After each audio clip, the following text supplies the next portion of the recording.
La multitud le vitorea, pero entonces el Papa se desploma de dolor.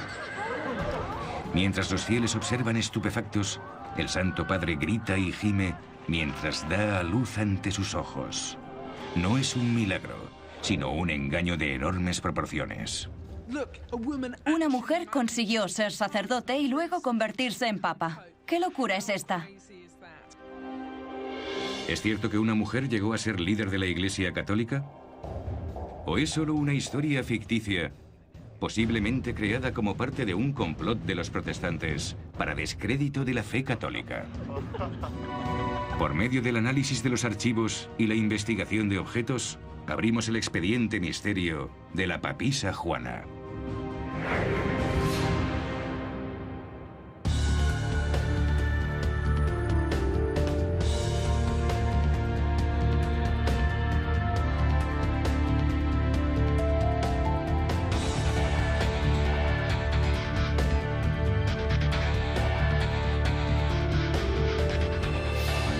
Expediente misterio, la papisa Juana.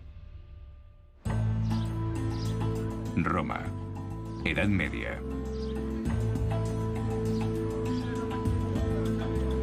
Las crónicas cuentan que una joven se vistió de monje y viajó a la ciudad donde estaba la sede del Papa de la Iglesia romana.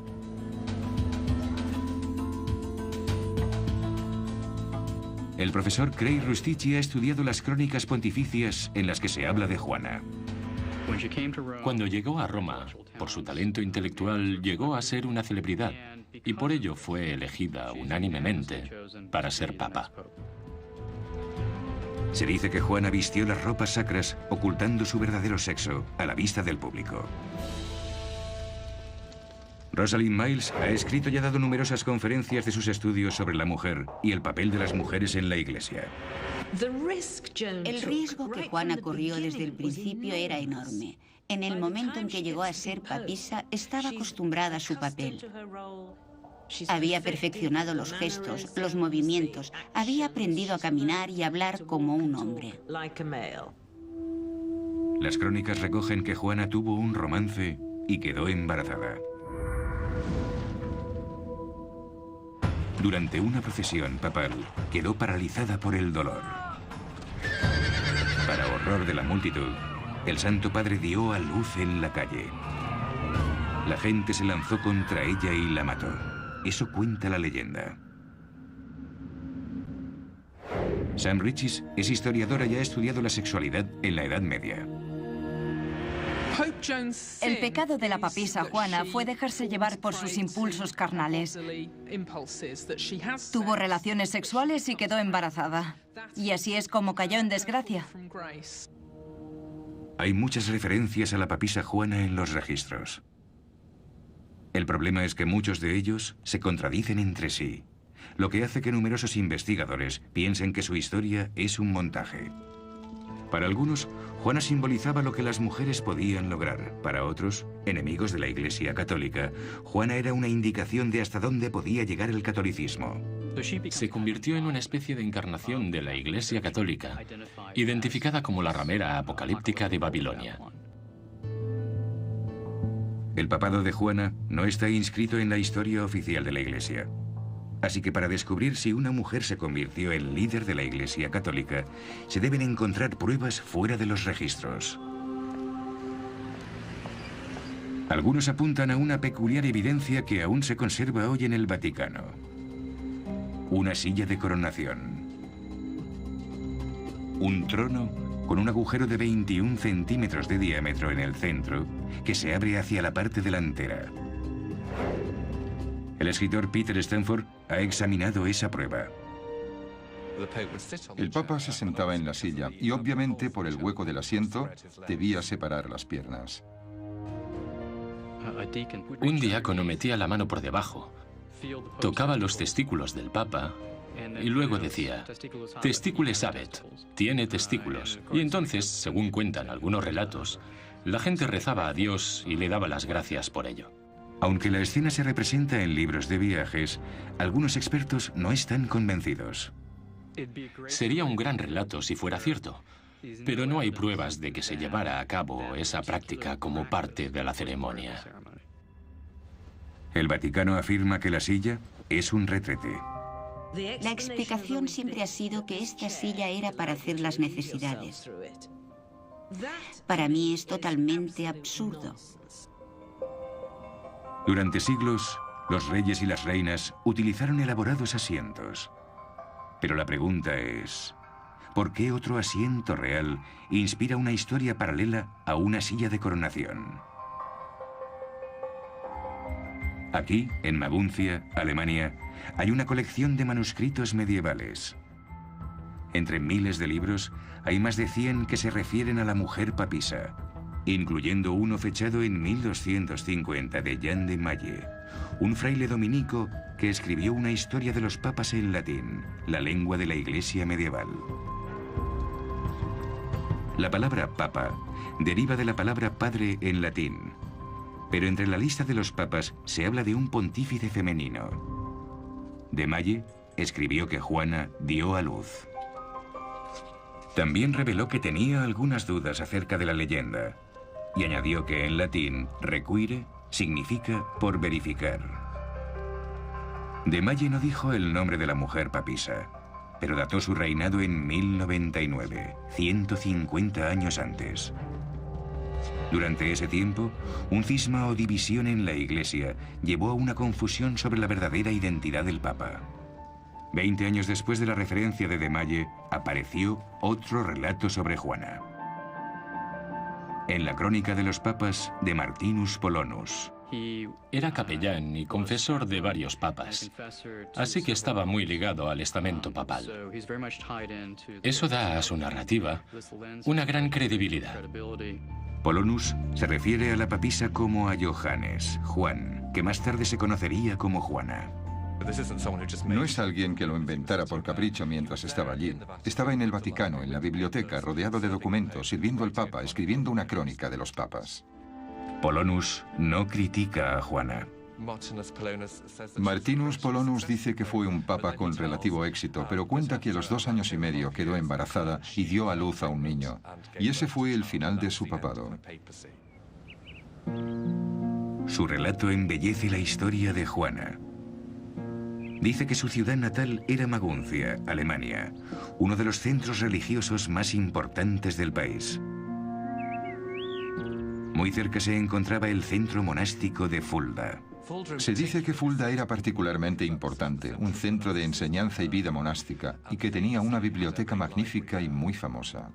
Pero la iglesia de Fulda estaba prohibida a las mujeres. Para muchos historiadores, esta es la clave para entender a Juana. Esta es la abadía de Santa Hildegarda en Bingen, cerca de Maguncia. Aquí la hermana Lidia Stritzel vive según las reglas de la orden benedictina del siglo VI, donde se dice que estudió Juana. En la Edad Media, la mujer no tenía una posición en la iglesia. Debía permanecer en la sombra, por así decirlo, y los hombres ocupaban los puestos más prominentes. Para la mujer era importante tener una buena educación, pero en aquella época solo era posible ingresando en un monasterio. Algunas mujeres de la Edad Media lograron grandes cosas, como la fundadora de esta abadía, Hildegarda von Bingen. Hildegarda es una figura extraordinaria. Era muy respetada por la gente de entonces por su gran sabiduría. Hildegarda fundó una abadía en el siglo XII. Escribió textos religiosos y obras musicales, e incluso recordaba al Papa que no se desviara del camino recto. Por ejemplo, no temía decirle lo que no era correcto en la vida de la clerecía en relación con el dinero y su estilo de vida. Hildegarda es un raro ejemplo de una monja que dejó su huella en la vida medieval. Pero a Juana, la perspectiva de vivir como una monja le parecía demasiado restrictiva. Puede que su situación fuera inusual, pero desde mi punto de vista, no del todo única. Muchas jóvenes sufrieron frustraciones por la actitud de su época. A la edad de 12 años, esta joven alemana se enfrentó a la elección entre el aprendizaje que ella deseaba emprender o una vida de servidumbre y numerosos partos. Quizá Juana vio que la única manera de poder alcanzar sus metas era fingiendo ser hombre. No es tan difícil como se podría pensar en un momento en que los ropajes eclesiásticos eran bastante andróginos. Como disfraz, el hábito de los monjes era perfecto, porque la capucha cubría la cara y el cuello y las mangas largas tapaban los delicados huesos de las muñecas femeninas. Las mujeres se han disfrazado de hombres durante siglos. En las leyendas de los santos hay una especial tendencia en vestir a las mujeres de hombres. De hecho, hay un precedente o una tradición de mujeres travestidas dentro de la iglesia. Hay cerca de 20 historias que parecen estar centradas en santos travestidos. Margarita Pelagia era conocida en el siglo IV como el monje sin barba. Henrietta Leyser es experta en la Edad Media. Ha estudiado a las mujeres en la iglesia. Nadie se daba cuenta de que era una mujer hasta que el santo moría. Lo descubrían cuando lavaban el cuerpo para darle sepultura. Durante su vida, Pelagia se labró un nombre, pero como hombre. El travestismo no estaba mal visto. Es algo que las mujeres heroicas tenían que hacer para cumplir su vocación. Es posible que en Roma, Juana tuviera algún problema para seguir disfrazándose, incluso como papa. Una mujer travestida que fuera muy autoritaria, erudita, que discutiera, con una presencia imponente, posiblemente se saliera con la suya. Podía convencer a los demás de que era un hombre. Pero no todos los investigadores están de acuerdo. No creo que una mujer pudiera haberse convertido en obispo de Roma, ya que era necesario un cierto grado de privacidad que la gente de la Edad Media no tenía. No creo que nadie pudiera hacerlo sin que se supiera. Pero el hecho de que la papisa Juana se hiciera pasar por un hombre no era el aspecto más pecaminoso de su engaño. Era su embarazo. Y eso la llevó a caer públicamente en desgracia. Expediente Misterio. La papisa Juana. Expediente Misterio. La papisa Juana.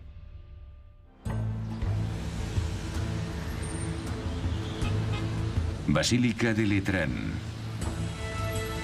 En la Edad Media era la catedral oficial del obispo de Roma. El papa salía en procesión desde aquí, pasaba por el Coliseo y llegaba al Vaticano a lo largo de esta estrecha calle. Pero algunos creen que los cambios en esa ruta son evidencia de la existencia de Juana. Si seguimos la ruta en mapas antiguos de Roma, este es el camino que ella habría seguido. En el siglo XII, la ruta se desviaba por una calle estrecha, tal vez para evitar algo. Parece que es el sitio donde dio a luz a su hijo. Con los años, la calle fue conocida como Vicus Papisa, que algunos traducen como Calle de la Mujer Papa. En ella hay una pequeña capilla que ahora está tapiada y cerrada.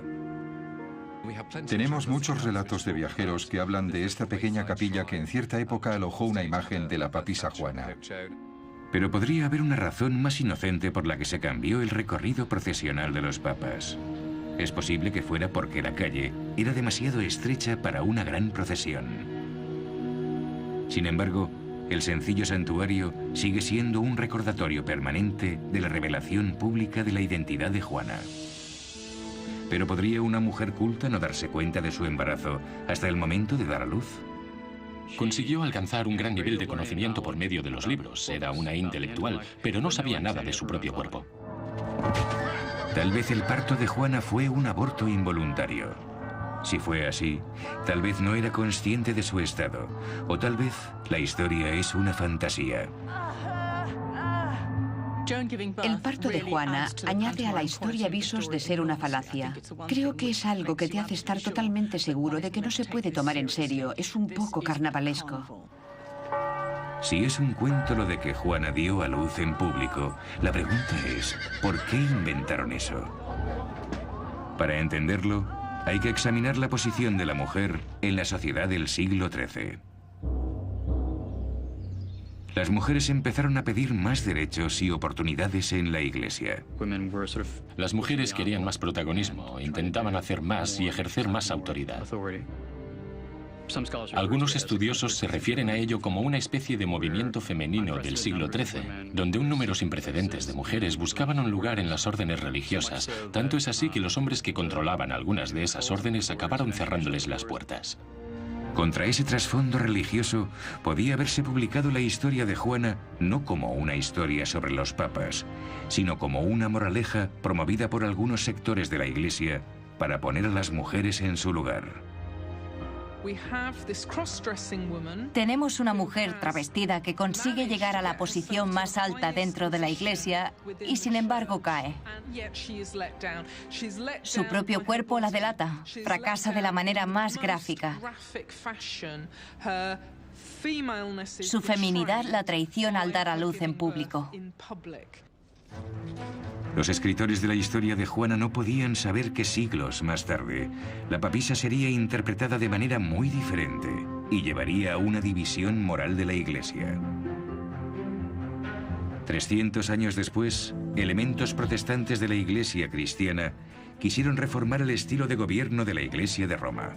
Los protestantes pensaban que la Iglesia católica era corrupta y que se había apartado del mensaje de Cristo sobre el celibato. Había un dicho que aseguraba que si tu esposa iba a confesarse, podía regresar a casa con algo más que una absolución. Eso es lo que se pensaba de los sacerdotes que no podían controlar sus impulsos físicos. En particular, por supuesto, cuando estaban ante una mujer hermosa. Para los protestantes que querían atacar a la Iglesia católica, era el relato perfecto. Había alguien que era una prueba de la historia de engaños y corrupción de la Iglesia católica, cuya existencia desafiaba directamente la autoridad moral del Papa, la papisa Juana. Decimos que el Papa es infalible en cuestiones de fe y moral, y reclamar esos poderes especiales para el Papa es bastante embarazoso, conociendo la historia de una mujer que hizo lo que hizo. Durante siglos el papado de Juana apareció registrado en cientos de libros. Durante la Edad Media, muchos aceptaban la historia de la papisa. Los católicos podían permitirse ser condescendientes con la historia, podían darse el lujo de aceptarla como un asunto familiar embarazoso, pero nunca pensaron que debían negarla. La papisa Juana es un escándalo para el papado. Se han hecho grandes esfuerzos para demostrar que no hay autenticidad histórica en la leyenda. Pero ¿por qué se molestan en hacerlo si no les parece un relato inquietante? Para los reformistas, el período del papado de Juana rompía la línea legítima de sucesión. Si el Papa es el jefe de la Iglesia, ¿qué ocurrió cuando Juana fue papisa? ¿Quedó la Iglesia temporalmente sin líder?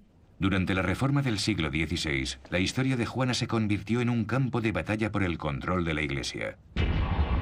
Los protestantes usaron su leyenda para atacar a Roma. A la Iglesia católica dejó de preocuparle su historia y ahora niega la existencia de Juana.